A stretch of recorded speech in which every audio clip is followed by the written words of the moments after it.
여러분, 세상에는 우리의 가슴을 뛰게 하는 단어들이 있습니다. 여러분은 어떤 단어를 들을 때 가슴이 뜁니까? 젊은이들은 사랑, 희망, 뭐 이런 단어를 들으면 가슴이 뛰겠지요. 자유, 평등, 유학생들은 디플롬, 합격, 송금, 뭐 이런 단어를 들으면 가슴이 뛰고 좋을 겁니다. 저는 개인적으로 자유라고 하는 단어를 대단히 좋아합니다. 자유. 인류 역사는 자유를 얻기 위한 투쟁이었다고 볼 수 있어요. 그 자유를 얻기 위해서 많은 피를 흘려야 했고 희생을 지불했습니다. 1789년 프랑스의 대혁명이 일어나서 절대 왕권, 그러니까 소수의 권력자가 다수의 시민을 지배하고 다스리는 그런 시대로부터 벗어났습니다. 자유를 얻은 거예요. 그것을 위해서 얼마나 많은 피를 흘리고 희생을 지불했는지 모릅니다. 우리나라 대한민국은 수많은 독립운동가들의 그 헌신과 희생, 피, 또 국제사회의 도움을 힘입어서 일본으로부터 벗어나 자유를 얻었습니다. 그 해방된 날, 그 자유를 얻은 날 온 국민이 펄펄 뛰었어요. 너무 좋아서. 뿐만 아니라 우리는 공산주의로부터, 독재로부터, 그리고 가난으로부터 벗어나서 자유를 얻었어요. 저와 여러분들이 의사를 자유롭게 표현하고 거주 이전의 자유, 내가 가서 살고 싶은데 가서 사는 거, 우린 너무나 당연하잖아요. 그런 자유. 그런데 그게 당연한 것이 아니었다니까요. 지금도 그런 나라들이 세계에 참 많이 있습니다. 말 한마디 잘못하면 잡혀가서 죽습니다. 고문을 당합니다. 우리가 이런 자유를 얻었다고 하는 것은 축복 중에 축복입니다. 아직도 많은 나라들이, 많은 사람들이 우리가 누리는 이 자유를 누리지 못하고 살고 있다는 것을 우리는 기억해야 하며, 이 자유를 지키기 위해서 최선의 노력을 해야 합니다. 그것이 우리의 사명이기도 해요. 자, 영적으로 그리스도인이란 무엇입니까? 크리스찬, 우리가 하나님의 자녀가 되었다, 그리스도인이 되었다. 그리스도인의 정체성이 무엇일까요? 그것은 자유인입니다. 우리가 자유인이 됐다는 거예요. 뭐로부터? 더 본질적인 문제로부터, 죄로부터 자유를 얻은 거예요. 죄로 인해서 우리에게 주어진 사망 권세로부터 자유를 얻었습니다. 우리는 육체적으로 언젠가 죽지만 사망 권세가 우리를 영원히 죽이지 못합니다. 우리는 영생을 얻은 사람이에요. 사망으로부터 자유를 얻은 사람. 가난과 질병으로부터 우린 자유를 얻었습니다. 아직 우리가 누리지 못할 뿐이에요.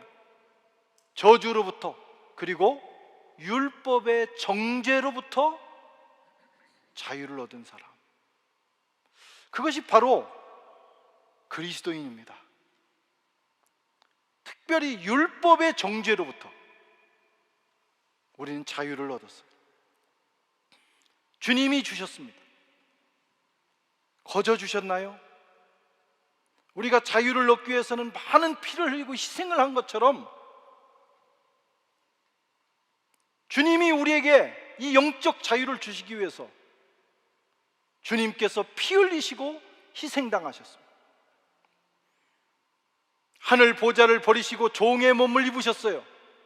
우리에게 자유를 주시기 위해서.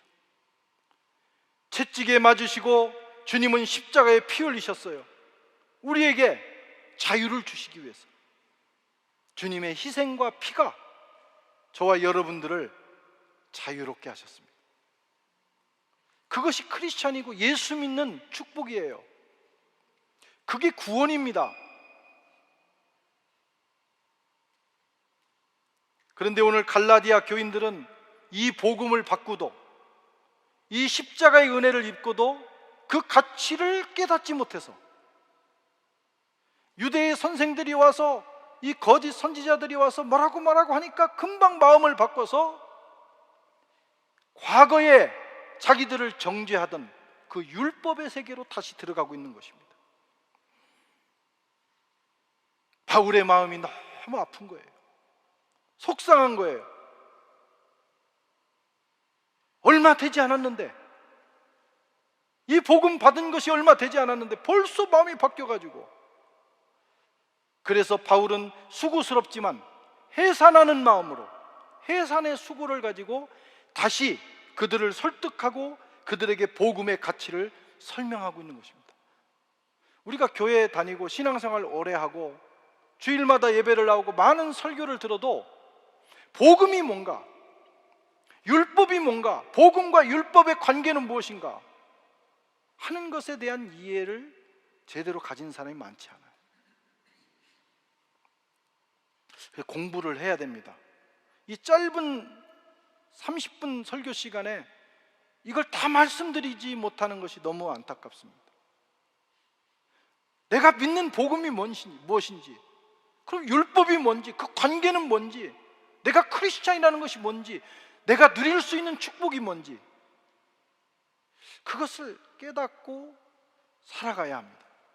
그렇지 않으면 모양은 우리가 크리스찬이지만 본질, 우리 내면 세계는 전혀 크리스찬답지 않은, 그래서 어떤 말 한마디에 이리저리 휩쓸리는, 우리가 가진 복음, 내 안에 계신 예수 그리스도, 주님이 주신 그 자유의 가치가 얼마나 소중한 것인가를 깨닫지 못한 채 때로는 헌신짝처럼 버리기도 하는 지경에 이르는 것입니다. 오늘 갈라디아 교인들이 그러고 있어요. 그래서 바울은 그들을 향해서 율법의 종이 되고자 하는 자들아, 율법 아래 있고자 하는 자들아, 아예 별명을 붙였어요. 너희 율법 아래 있고자 하는 자들아. 거기서 자유를 얻었는데 다시 종으로 돌아가는, 거기로 다시 기어 들어가는 자들아, 이런 뜻이에요. 그들은 율법 아래 있고자 하는 자들이 됐어요. 21절에서 25절 함께 한번 읽어보겠습니다. 내게 말하라, 율법 아래 있고자 하는 자들아, 율법을 듣지 못하였느냐? 기록된 바 아브라함이 두 아들이 있으니 하나는 여자에게서, 하나는 자유 있는 여자에게서 낳았다 하였으니 여종에게서는 육체를 따라 낳고 자유 있는 여자에게서는 약속으로 말미암았느니라. 이것은 비유니 이 여자들은 두 언약이라. 하나는 신의 산으로부터 종을 낳은 자니 곧 하갈이라. 이 하갈은 아라비아에 있는 신의 산으로서 지금 있는 예루살렘과 같은 곳이니 그가 그 자녀들과 더불어 종노릇하고. 사실 제가 지금 막 열을 내서 말씀을 드렸지만 이 율법과 복음과의 관계를 이해한다는 게 쉬운 일은 아니에요. 그래서 집중해서 들으시고 또 반복해서 들어보시고 또 생각하시고 여러분들이 공부를 해나가셔야 돼요. 바울은 율법 아래 있고자 있는 사람들과 복음 아래 있는 자들을 극명하게 지금 대조하고 있습니다. 비유를 들어서. 설명하기가 어렵다는 거예요. 그래서 비유를 들어서 지금 설명을 하고 있는 겁니다. 아브라함의 비유. 아브라함에게는 대표적으로 두 아들이 있었어요. 하나는 이스마엘, 하나는 이삭입니다. 우리는 이삭만 생각하지만 사실 이스마엘이 혈통적으로는, 육체적으로는 이스마엘이 형이에요.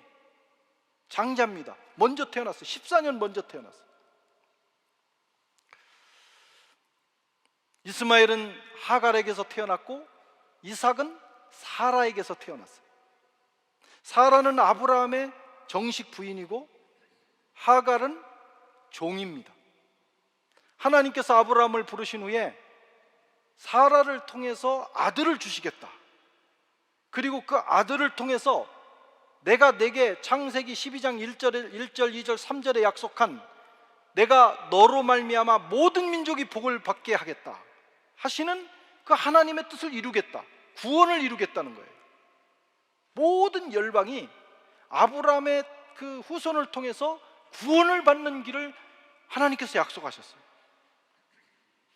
그런데 아들을 안 주시는 거예요. 아무리 기다려도 아들을 안 주시는 거예요. 아브라함을 보니 점점 늙어갑니다. 사라는 경수가 끊어져 갑니다. 이제 큰일 났어요. 인간적으로는 애를 낳을 수 없는 상황이 됐어요. 그러자 하갈이 인간적인 방법을 썼죠. 자기의 몸종인 하갈을, 사라가 그 하갈을 남편에게 줘서 어쨌든 혈통을 이어야 하니까, 그래서 동침해서 아들을 낳았어요. 그 아들이 바로 누굽니까? 이스마엘입니다. 그리고 그냥 끝났으면 되는데 하나님께서는 그 후 14년 후에 아브라함 100살, 사라가 90살, 이 할머니 할아버지에게 아들을 주셨어요. 그가 바로 이삭입니다. 그래서 아브라함에게는 두 아들이 있어요. 그런데 하갈에게서 난 아들은 아브라함의 혈통이기는 하지만 신분은 그 당시의 사회적 규범상 신분은 종이라, 이런 말씀.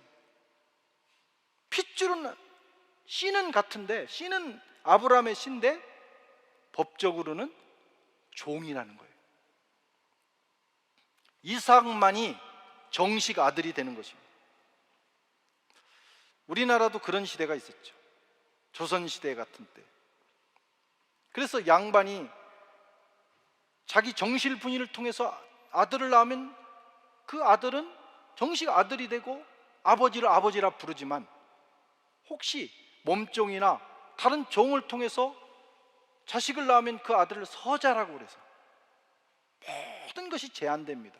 아버지를 아버지라고 부를 수 없어요. 피는 부자간이에요. 아버지의 씨예요. 그러나 법적으로는 안 된다, 이런 말씀. 이제 그 당시에도 이제 그런 관습이 있다 라고 하는 것을, 그게 옳고 그르냐를 따지기 전에 그런 상황을 가지고 지금 바울이 복음과 율법의 관계를 설명하는 것입니다.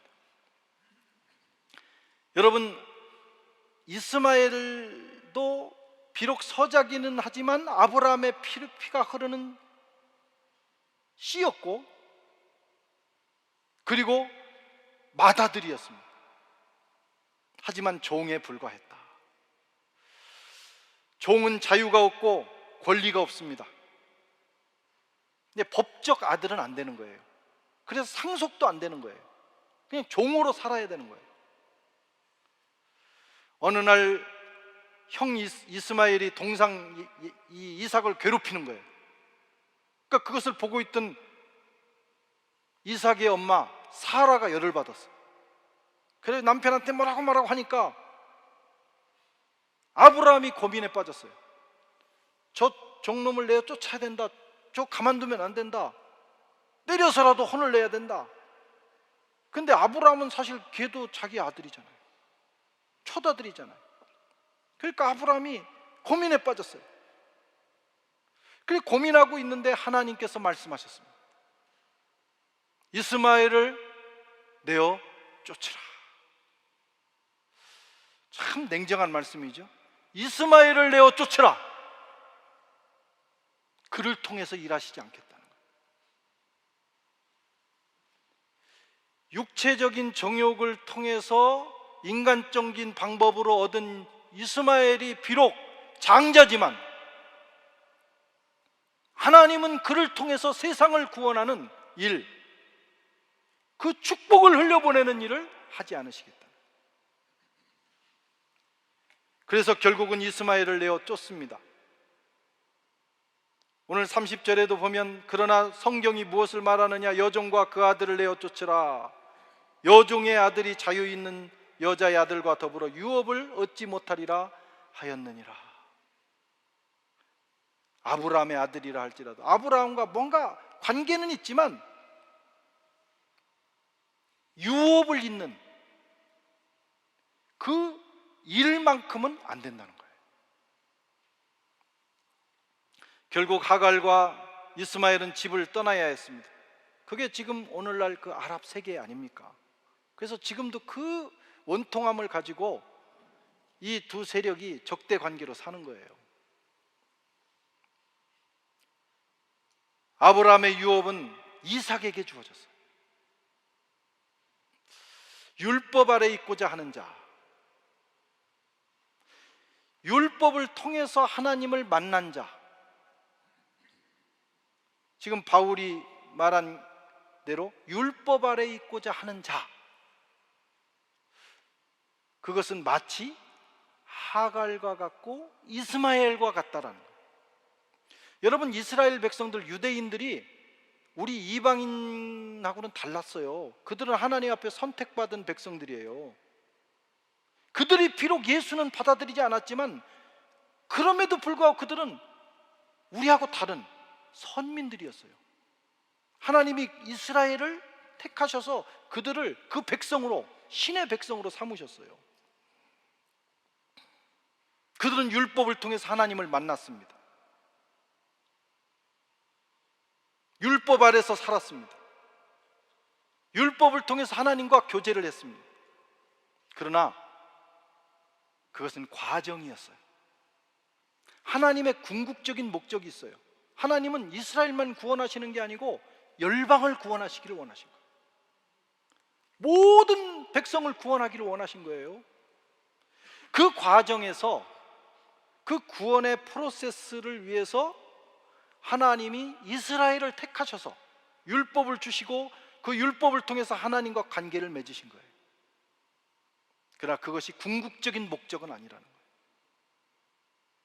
궁극적인 목적은 그의 아들 예수를 보내셔서 온 인류의 구원을 이루시는 겁니다.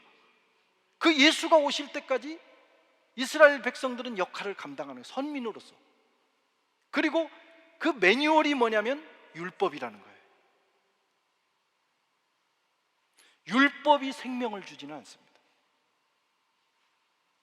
하나님께 율법이 우리를 구원하는 방법은 아니에요. 구원자가 오시기까지 필요한 하나의 과정이었을 뿐이에요. 그런데 유대인들은 그렇게 생각한 거예요. 그것이 목적인 것처럼, 그것을 지키면 구원을 얻는 것처럼. 특별히 예수님이 오실 때쯤에 그 유대주의는 아주 극치에 있었어요.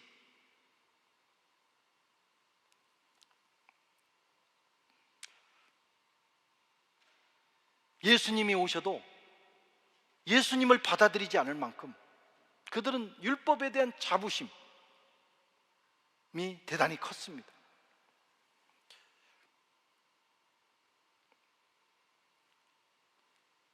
그러나 여러분, 율법은 과정이에요. 몽학 선생이에요. 아들이 오면 그 자리를 내줘야 되는 거예요. 오히려 예수님께로 인도해 줘야 되는데 떡하니 자기가 그 자리를 차지하고 있는 거예요. 그리고 율법은 정죄하는 법입니다. 율법 이꼴 정죄. 죄인은 율법 앞에 서면 심판이, 정죄가 내려지는 거예요. 의인만이 율법 앞에서 떳떳한 거예요. 그런데 모든 사람이 죄인 아닙니까? 의인은 없나니 하나도 없도다. 그러니까 율법 앞에 서기만 하면 누구나 정죄받고 그 정죄감을 가지고 살아야 되는 거예요. 하나님이 그러려고 율법을 주신 건 아니에요. 정죄해서 어떻게 죄인임을 깨닫고 진짜 구원자를 기다리게 하는 거죠. 진정한 구원자 예수가 오시면 그 예수께로 인도하도록. 그래서 율법은 예수의 길을 예비하는 거예요. 율법의 마지막 선지자가 누굽니까? 율법과 선지자의 마지막은 세례 요한이에요. 세례 요한의 가장 중요한 사명은 예수의 길을 여는 거예요. 사람들로 하여금 예수를 만나도록 하는 거예요. 왜? 구원이 거기에 있기 때문에. 많은 사람들이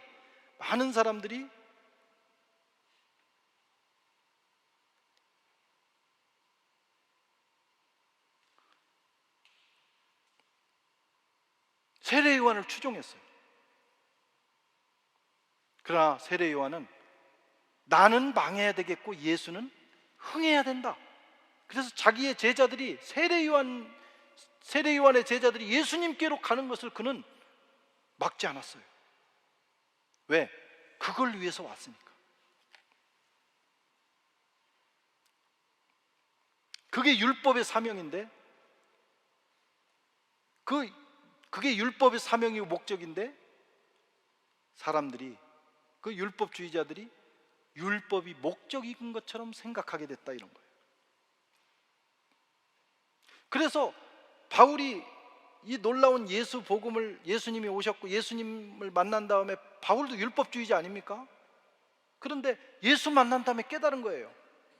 아, 복음이, 율법이라는 건 이런 거구나. 예수님으로 우리가 자유를 얻는구나, 구원을 얻는구나. 그래서 그 복음을 전한 거예요. 그랬더니 바울을 쫓아다니면서 이 유대주의자들이 계속해서 또 흔들어 놓는 겁니다. 무슨 소리냐고. 그래도 율법을 지키는, 할례를 받아야 된다고. 바울은 저거 잘못된 사람이라고. 다시 율법으로 돌아가야 된다고. 그러니까 교인들은 잘 모르니까 또 뭐 쏙닥쏙닥 하니까 그런가 하고 또 넘어간 거예요. 과거로 다시 돌아간 겁니다. 주님이 우리를 율법과 그 정죄로부터, 그 심판으로부터 자유롭게 하기 위해서 주님이 율법 아래 나시고 종으로 종의 몸을 입고 오셔서 십자가의 죽으심으로 우리를 자유하게 하셨는데 다시 율법으로 돌아가는 거예요. 예수님의 십자가의 원수가 되는 거예요. 지금 갈라디아 교인들이 그렇게 하고 있어요. 거기다가 이스마엘이, 종의 신분인 이스마엘이 아들인 이삭을 괴롭힌 것처럼, 오늘 바울의 말에 의하면 율법주의자들이 그리스도인들을 지금 박해하고 있다. 그게 아브라함 시대하고 똑같다, 이렇게 말씀을 하고 있는 거예요. 여러분, 우리는 잘 몰라요. 이방인들은 여러분들 율법 지키는 것 같지만 우리는 율법을 지키기는 무슨 율법을 지켜. 우리가 당시 유대인들을 생각해야 돼요. 그 사람들은 모든 삶이 율법이었어요. 그러니까 충격을 받을 만도 합니다. 그럼에도 불구하고 여러분, 십자가 복음은 율법으로부터의 자유입니다. 아멘. 정죄로부터의 자유라는 거예요. 다시는, 우리가 십자가 아래에 있으면 다시는 율법이 우리를 정죄하지 못한다는 거예요. 물론 죄가 있고 내가 십자가 아래에 있어도 형편없는 내 모습이 있죠. 그럼에도 불구하고 내가 훌륭해서 구원받은 게 아니에요. 십자가 때문에, 예수 때문에. 그래서 그 아래에 있으면 그 율법조차도, 그 엄격한 율법조차도 우리를 정죄할 수 없다, 이게. 그게 복음입니다. 이해가 되십니까? 무슨 얘기인지? 이해가 되시면 고개를 한번 끄덕끄덕 해보세요. 이거 이해가 돼야 돼요. 근데 이해가 잘 안 되리라고 봅니다. 쉽지 않은 일이에요. 지금 이제 그런 상황이에요. 우리는 어떻게 살아야 됩니까? 갈라디아 교인들은 다시 어떻게 살아야 돼요? 복음 아래 살아야 돼요. 복음 아래. 율법 아래로 돌아가면 다시 정죄를 받아. 뭐 내가 변하면 얼마나 변했겠어요? 예수 믿고 교회 다닌다고 변하면 얼마나 변했겠어요? 별 차이 없어요. 거기 돌아가면 다시 정죄받는 거예요. 별로 변한 거 없어도 예수 안에 있으면 모든 정죄가 끊어진 거예요. 심판이 넘어갔다 이거예요. 우리는 사라와 이삭과 같은 존재입니다. 우리는 그게 그리스도인이에요. 여러분, 이삭은 물론 아브라함과 사라의 동침을 통해서 태어난 아들입니다. 과정은 똑같아요. 별 차이 없는 것 같아요. 그러나 냉정하게 따지면 그렇지 않습니다. 그건 기적일 뿐이에요. 100살에 그 당시에도 100살의 아기를 낳는다는 건 불가능했나 봐요. 그래서 그걸 불가능한 사건으로 보는 거예요. 아브라함이 100살에 낳았어요. 어떻게 낳았나요? 불가능한데 기적으로 낳은 거예요.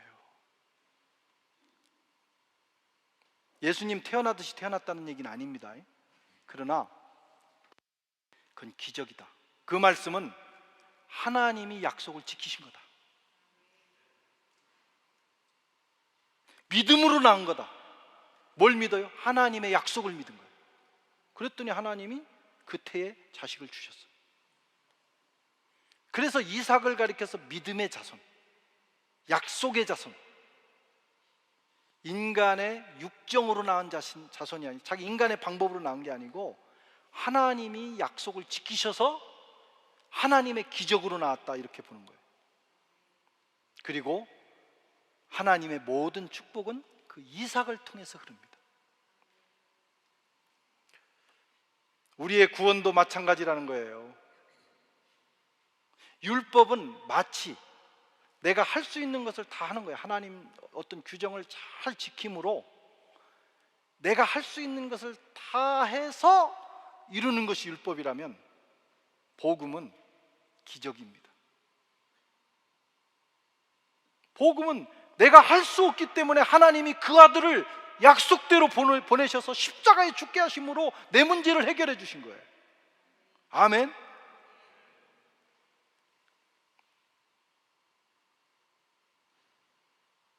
그게 약속입니다. 약속의 자손.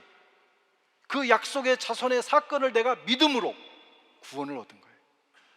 그래서 그 구원은 은혜입니다. 그리고 이 구원 안에서 우리는 뭘 누리냐면 자유를 누리는 거예요. 예수 안에만 있으면요, 완벽한 자유가, 영적 자유가 우리에게 주어집니다. 율법 아래 가면 자유가 없어요. 왜? 내가 해야 되니까. 복음 안에서는요, 있는 모습 그대로, 내 모습 그대로 왔지만 예수 십자가 은혜 안에서 보호되는 거예요. 내가 잘나서 보호되는 것도 아니고 내가 훌륭해서 보호되는 것도 아니고 그 은혜로 보호되는 거기 때문에 내가 잘났든 못났든 나는 항상 하나님 앞에 그런 존재예요. 그때 우리에게 진정한 자유가 주어지는 거예요.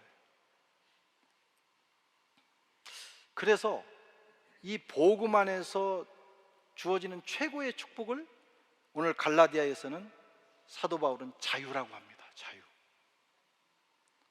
4장 26절에 오직 위에 있는 예루살렘은 자유자니 곧 우리의 어머니라. 28절에 형제들아 너희는 이삭과 같이 약속의 자녀니라. 31절에 그런즉 형제들아 우리는 여종의 자녀가 아니요 자유 있는 여자의 자녀니라. 자유자가 됐다 이거예요. 이것이 여러분 하나님의 궁극적인 목적이고 약속입니다. 율법 있는 유대인이나 율법을 모르는 이방인이나 예수를 통해서 구원 얻는 거예요.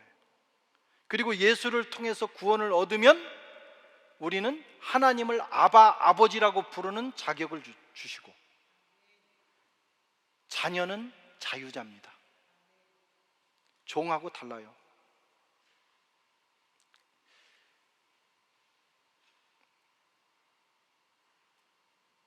완전히 다릅니다. 그럼 유대인들은 과거에 예수님 없을 때 유대인들은 어떻게 합니까? 유대인들은 하나님이 특별한 민족으로 부르셔서 예수님 오실 때까지 역할을 하도록 했어요. 그 역할입니다. 역할은 이제 끝난 거예요. 그 다음에 예수님을 영접해야 되는데, 그러면 그 전에 예수님 오시기 전까지 유대인들은 뭐 구원 못 받았느냐? 그게 아니고, 그 당시에 그들은 율법을 지키면서, 율법을 지켰지만 율법을 지킴으로 하나님을 믿는 믿음을 표현한 거예요. 그런데 아직 구원은 아닙니다. 어음과 같은 거예요. 그들의 믿음은 어음. 그래서 히브리서 11장에도 보면은 믿음은 바라는 것들의 실상이, 보이지 않는 것들의 증거니, 구원을 바라봤을 뿐이에요. 이스라엘 백성들이 구원이 주어진 건 아니에요. 히브리서에 의하면. 그럼 뭘 받았냐? 어음 같은 걸 받았냐? 구원의 어음. 근데 현금은 아니야. 언제 그것이 현금화돼요? 예수를 만날 때. 그걸 지불하면 똑같은. 근데 유대인들은 그렇게 그 믿음을 가지고 살았는데, 예수님이 왔는데, 자기 땅에 오셨는데 영접하지 않은 거예요. 그게 유대인들의 불행이에요. 그러니까 구약시대나 신약시대나 유대인이나 이방인이나 하나님의 구원의 방법은 오직 예수 한 분입니다. 그게 목적이, 그게 하나님이 정하신 방법이에요. 그래서 누구든지 예수를 만나야 돼. 유대인들은 대신 이미 어음을 받은 그런 우선권을 가진, 복음을 전해도 먼저 그들에게 전해야 되는 그런 축복받은 백성입니다.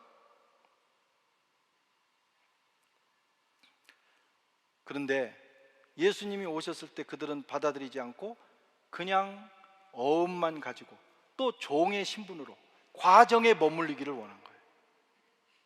그러면서 진짜 예수 만나서 진짜 하나님의 자녀가 돼서 천국 백성이 돼서 하나님 나라를 유업으로 받게 된 이 갈라디아 사람들을 향해서 가가지고 꼬드겨서 자기처럼 만들고자 하는 거예요. 우리 종되자 이거예요. 다 포기하고 그냥 가가지고 정죄받고 심판받고 자유를 누리지 못하고 유업도 받지 못하고. 그러니까 바울이 성질이 나빠서 열받은 게 아닙니다. 이 진리가 너무 왜곡되어 있기 때문에 그렇게 한 것입니다. 저와 여러분들은, 우리는 그런 고민 안 하잖아요. 그분들이 와가지고, 그분들이 살아가지고 와서 막 우리를 막 이렇게 얘기하는 거 아니잖아요. 우리는 자유롭게 이 복음을 받았어요. 그리고 우리는 약속의 자녀가 됐고 하나님을 아바 아버지라고 부를 수가 있게 됐고 우리는 자유인이 됐습니다. 그리고 하나님 나라를 상속받게 될 것입니다. 자유인만이 가지는 축복이에요.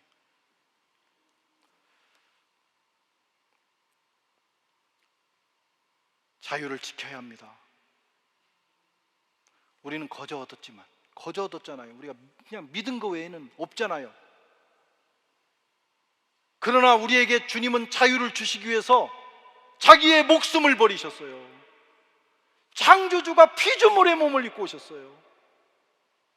만왕의 왕이신 그분이 종의 형체를 입고 오셔서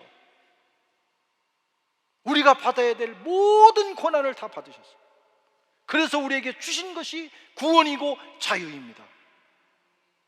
그래서 사도 바울은 오늘 5장 1절에 그리스도께서 우리를 자유하게 하시려고 자유를 주셨으니 그러므로 굳게 서서 다시는 종의 멍에를 매지 마라.